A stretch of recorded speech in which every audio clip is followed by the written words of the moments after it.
Hello guys, welcome to our YouTube channel AR Sirs, and today we are going to learn one poem from SSC Maharashtra Board. Poem का नाम है Where the Mind is Without Fear. Okay, it is written by Rabindranath Tagore ji. ठीक है, तो let's start. देखेंगे हम लोग यहाँ पे क्या इसमें है. ओके, क्या उन्होंने वहाँ पे सोच बताई हुई है. ठीक है, तो हम लोग यहाँ पे आज देखने वाले.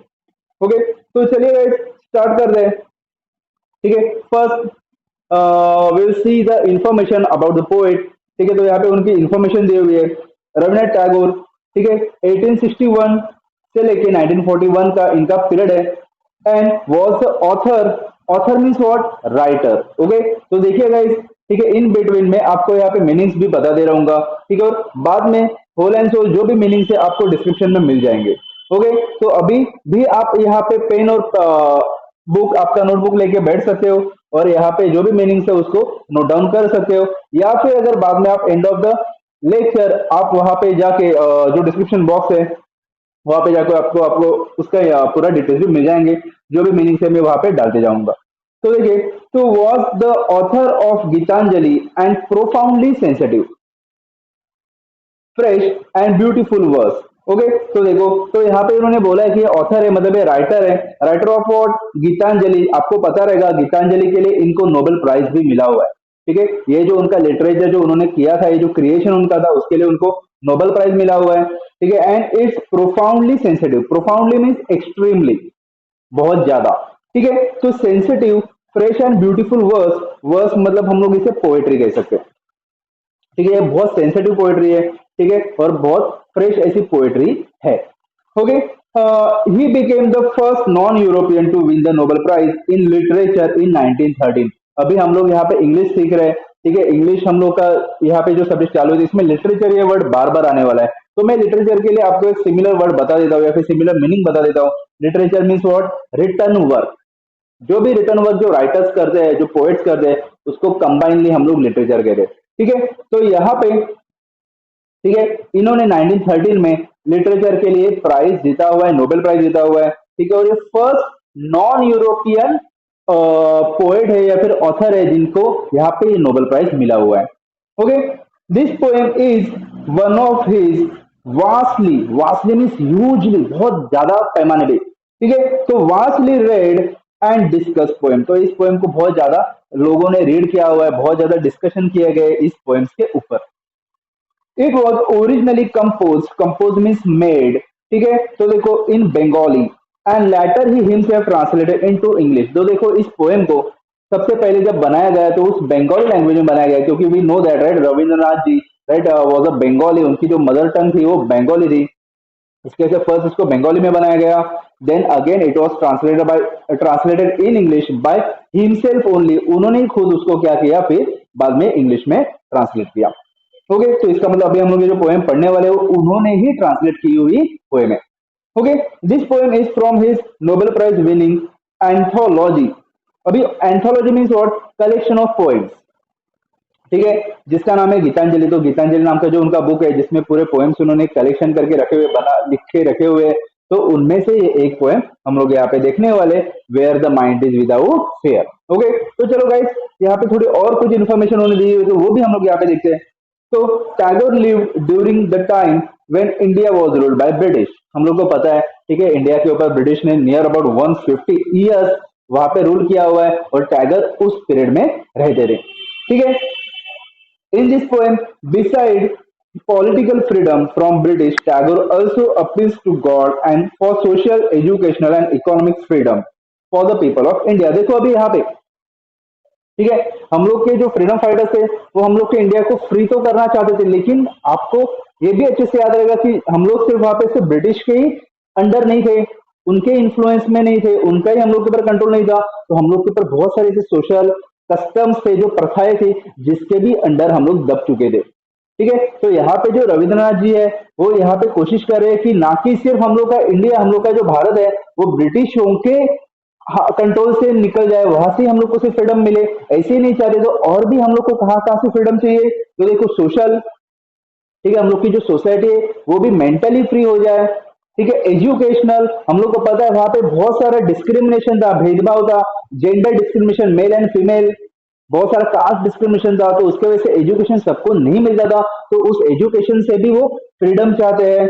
एंड इकोनॉमिक, यानी हम लोग को पता है रिच एंड पुअर, राइट, तो ये भी जो डिफरेंस था वो भी बहुत ज्यादा था, और इससे भी हम लोग को क्या चाहिए, तो फ्रीडम चाहिए। और इसके लिए जो रविंद्रनाथ जी है यहाँ पे गॉड से प्रे कर रहे हैं कि हम लोग को इन सब से, ब्रिटिश को से तो हम लोग को फ्रीडम चाहिए, और साथ में इन सब से भी हम लोग को फ्रीडम चाहिए। तो गाइस इस तरीके से ये पोएम है, तो हम लोग देखेंगे, बहुत अच्छी पोएम है, ठीक है, बहुत सेंसिटिव, तो उन्होंने जैसे कहा वैसे ये पोएम है ही। तो चलो हम लोग देखते हैं, तो चलिए स्टार्ट कर दे पोएम के लिए। ओके गाइस, ओके सॉरी, मैं वापस रिपीट कर रहा हूँ।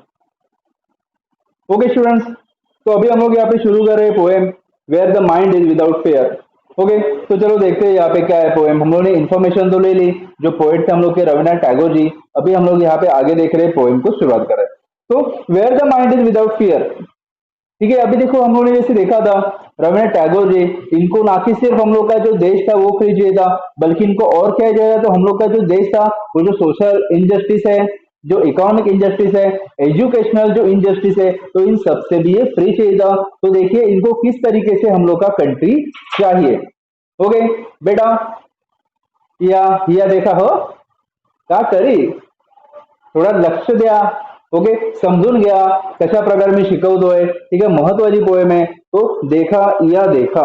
ओके, तो ओके, आपको कोई भाषा समझती है वो हम लोग बोल सकते हैं, ठीक है। यूपी की भाषा भोजपुरी है, मराठी है। अय्यो सर, तमिल, तमिल तमिल हमको नहीं आता जी। ओके, तो अभी यहाँ पे देखेंगे, तो where the mind is without fear. Okay, यानी ये ऐसा प्लेस होगा, ये जो हम लोग की कंट्री है ऐसी कंट्री होगी जहां पे क्या होगा, तो हम लोग के देश में किसी भी माइंड में, किसी भी पर्सन के माइंड में फियर नहीं होगा, डर नहीं होगा। And the head is head high, और हर एक का जो सर है वो किसी भी इनजस्टिस की वजह से, किसी भी अन्याय की वजह से झुकेगा नहीं, ठीक है। वेयर नॉलेज इज फ्री, ये ऐसा प्लेस होगा, ये ऐसी कंट्री होगी जहां पे नॉलेज, नॉलेज मतलब एजुकेशन, तो एजुकेशन यहाँ पे फ्री होगी, फ्री होगी मतलब सबको वही मिलेगी, ठीक है। And where the world has not been broken up into fragments, fragments मतलब पीसेस, ठीक है, यानी हम लोग का जो पूरे देश के जो लोग होंगे वो फ्रैगमेंट्स में, पीसेस में, टुकड़ों में डिवाइड नहीं होंगे, सब में यूनिटी होगी, सब जन एक दूसरे से मिलके रहेंगे, मिलजुल के रहेंगे, बाय नैरो डोमेस्टिक वॉल्स, ठीक है। हम लोग को पता है नैरो डोमेस्टिक वॉल्स का यहाँ पे मीनिंग है, अलग अलग रिलीजन है, अलग अलग कास्ट है, और जिसकी वजह से हम लोग को पता है सोसाइटी में किस तरीके से लोग डिवाइड हो जाते हैं एक दूसरे से, तो ये हम लोग के कंट्री में नहीं होगा। Where the words come from the depth of truth, जहां पे लोग एक दूसरे से सच्चाई से बात करेंगे, हर एक के मन में सच्चापन होगा, डेप्थ ऑफ ट्रूथ यानी हर एक जन वहां पे क्या करेगा, ट्रूथ से जिएगा, सच्चाई के साथ जिएगा, ठीक है। Where tireless striving stretch its arm toward perfection. अभी यहाँ पे देखो इस पूरे सेंटेंस का मीनिंग क्या है, tireless striving. Okay, tireless striving का मतलब है कंटिन्यूअस एफर्ट्स एंड स्ट्रगल, यानी जहाँ पे हम लोग बोले कि यहाँ पे हम लोग के जो लोग होंगे यहाँ पे क्या करेंगे, कंटिन्यूअसली स्ट्रगल करेंगे, कंटिन्यूअसली एफर्ट करेंगे, मेहनत करेंगे, किस चीज के लिए, तो देखो स्ट्रेचेस इट्स आर्म, क्योंकि उनको क्या करना है, स्ट्रेचेस आर्म मतलब क्या, अचीविंग द गोल, क्योंकि उनको उनका गोल पाना है, इसके लिए वो एफर्ट्स करेंगे, कौन सा गोल, टुवर्ड्स परफेक्शन, ताकि उनको हर काम जो भी वो कर रहे हैं, कोई भी काम करे उस काम में उनको परफेक्शन पाना है, और उसके लिए वो बहुत क्या करेंगे, मेहनत करेंगे, एफर्ट्स करेंगे, स्ट्रगल करेंगे। Okay, where the clear stream of reason has not lost its way into the dreary desert of a dead habit. अभी यहाँ पे देखो, clear stream of reason, reason means होता है साइंस, यहाँ पे इसका मीनिंग है साइंस, यानी हम लोग को यहाँ पे साइंस को भूलना नहीं है, साइंस को हम लोग को यहाँ पे कहाँ पे भी खोना नहीं है, किस चीज के लिए, देखो इनटू द ड्रेयरी डेजर्ट, ड्रेयरी मतलब डल, एकदम डल ऐसी कंडीशन, एकदम डेंजरस ऐसा जो डेजर्ट है, तो वहां पे of a sand of a dead habit, dead habit मतलब ओल्ड हार्मफुल ट्रेडिशंस, ये जो बुरी जो पुराने वक्त की जो परंपराएं थी, जो प्रथाएं थी, तो उनके चक्कर में हम लोग को अपने साइंस को भूलना नहीं है। यानी यहाँ पे जो हम लोग का कंट्री होगा, यहाँ के हर लोग, हर इंसान, हर यहाँ पे जो लोग है वो क्या करेंगे, साइंस को फॉलो करेंगे, जो पुराने, जो एकदम हार्मफुल ऐसे जो ट्रेडिशन है उनको फॉलो नहीं करेंगे, अच्छे ट्रेडिशन को फॉलो करेंगे। इसके बाद, ठीक है, where the mind is led forward by thee, ठीक है, और यहाँ पे ये जो माइंड है, राइट, इसको आगे लेके कौन जाएगा, तो थी मतलब कौन, यू, यानी भगवान तू, ये क्योंकि यहाँ पे रविन्द्रनाथ जी जो बात कर रहे हैं वो भगवान से बात कर रहे हैं, उससे ये कम्युनिकेशन है। तो यहाँ पे हर एक इंसान के मन में भगवान तेरा रूप होगा, तेरे बारे में ये सोचता रहेगा, भले वो कौन से भी रिलीजन का हो, ठीक है, लेकिन वो आपके बारे में सोचते रहेगा, भगवान के बारे में सोचते रहेगा। Ever widening thought and action.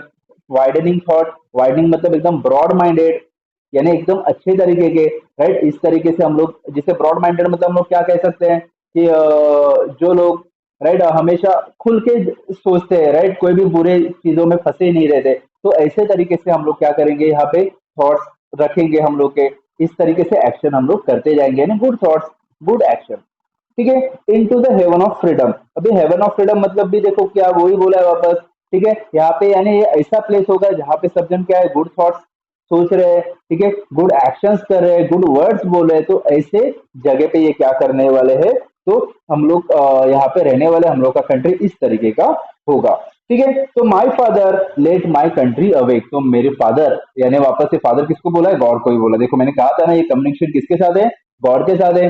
तो माय फादर यानी गॉड, मेरे कंट्री को ऐसे ही क्या कर, अवेक कर, ठीक है, ये जो सोया हुआ है इन बुरी चीजों में फंस के हुए, तो इसको यहाँ से अवेक कर, इसको यहाँ से इस नींद से उठा।